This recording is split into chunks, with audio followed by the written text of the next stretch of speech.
And spawning here, ladies and gentlemen, in the top left position as the blue Protoss player representing Alliance. A super strong Protoss. This is basically a home tournament for him in Sweden as well. He's a lot of fans around him. Can he pull this one off? Arguably his toughest opponent in this group, but everyone is really difficult at this stage. We have NaNiwa. His opponent, who will be spawning as the purple Protoss player in the bottom right-hand side, coming off a win against a very strong Zerg, but now he has to play a mirror matchup from Korea. Representing the team LGIM, we have Squirtle. Okay, are we all ready for bracket analysis? Alright, bracket analysis it is. Game 1. Game 1. From these two players, right? Okay, we had Squirtle up against Nightend. Squirtle lost. Okay. But NaNiwa was playing against Suppy. Yep. And NaNiwa lost. Yep, sure. Okay. And they both lost 2-1. Yep, both lost 2-1. Then we jumped into the second game where Squirtle and NaNiwa won. NaNiwa beat Nightend. Okay, And I'm starting to Squirtle- get confused. Keep going. Squirtle beat Suppy. So that means NaNiwa and Squirtle both have 1 win and 1 loss. Okay. Which is fine. Okay? Now, if NaNiwa wins this game, he will finish top of the group. Whoever wins this game finishes top. Okay. Are we sure about that? Is there? I think they should. Is there any scenario where there might be like a crazy tie for the top of the group?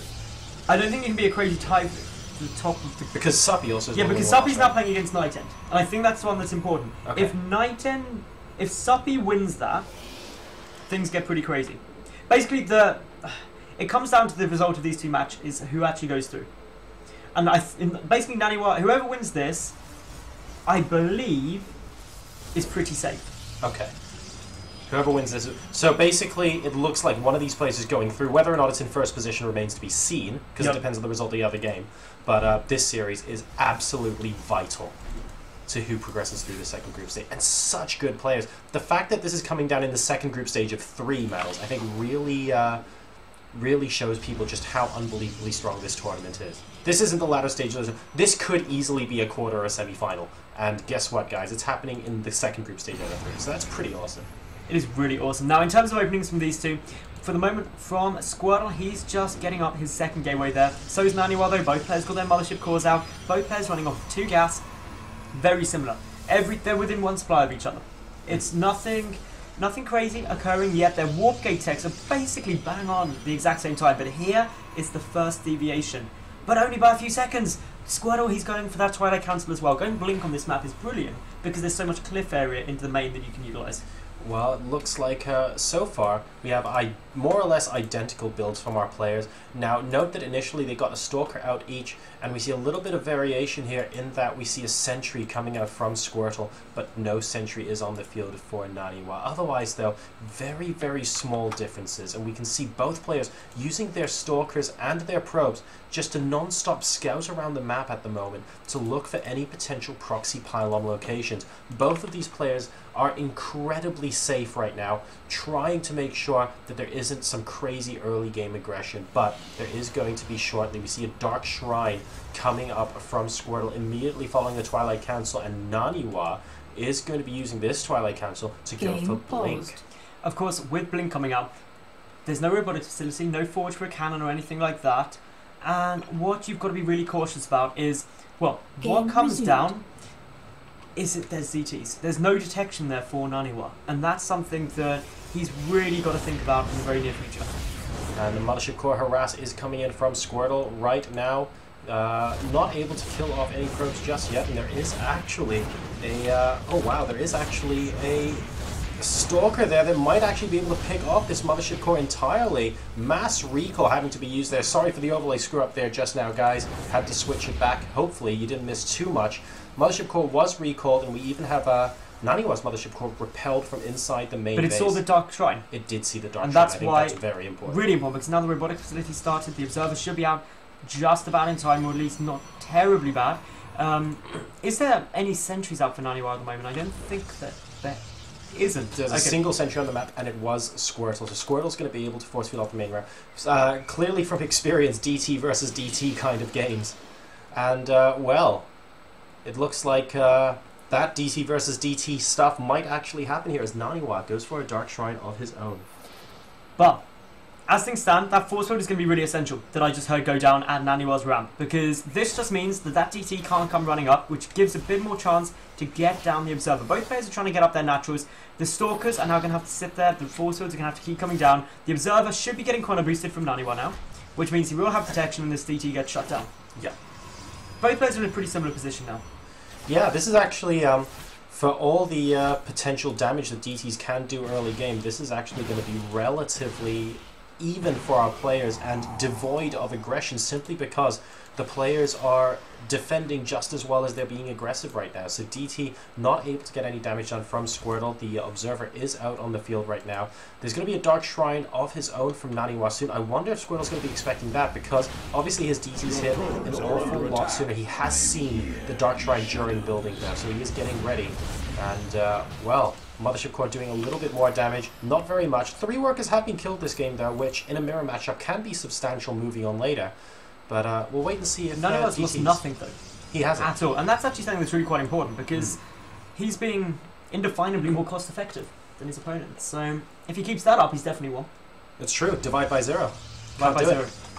That's what NaNiwa's Isn't that how motherships used to make vortexes? That is how motherships used to make vortexes. You divide your opponent's army by 0, and then add a few Archons. Easy peasy. Yeah. That's exactly how it works. And we have got an Observer from Squirtle now moving out across the map. Note that there are a proxy pylon, and we also have the probe at this watchtower as well. That's going to help potentially spotting any units that want to sneak by here, but also great for putting maybe an extra pylon to attack the third base a little bit later on. And it looks like Squirtle's going to be following this up with some air action medals. And double Stargate. This is a really interesting switch up. NaNiwa's going to be going into those Colossi. Now, I'm actually recalling straight away of this very similar situation occurring back in WCS EU Challenger with MC versus Grubby. This game is nearly a replica of that in many ways. And what actually happened was, in that game, MC got a huge number of Colossi out, but then there was a good number of Tempest down.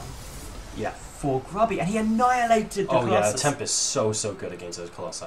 And that could be happening here. But NaNiwa, he's going to be continuing in with just some DT production. Phoenix are going to be coming out for Squirtle. And Squirtle, he can keep that harassment up with those Phoenix for a long period of time, can lift things like the Immortals out of the army composition, and that can be really frustrating in any engagements that go down.